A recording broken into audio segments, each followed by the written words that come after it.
Saat pagi hariku datang lagi, memuji Tuhan dengan segenap hati.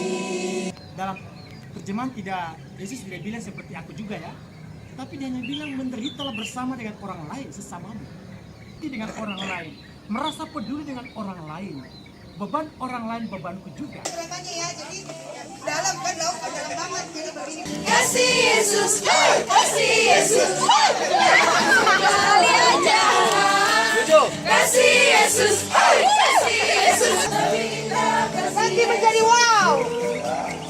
Kasih Yesus, kasih Yesus,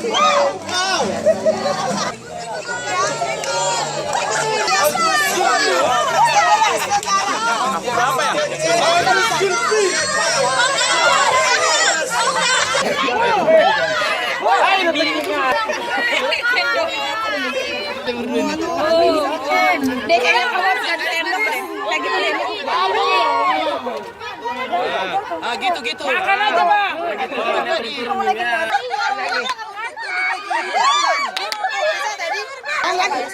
Iya menang lah kalian kak, menang. Kalian lah 2-1 pernah dapatkan telur. Iya, kelompok kami. Baris.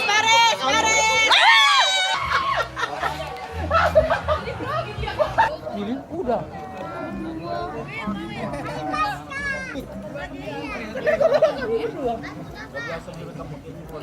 Yang kuat lempar.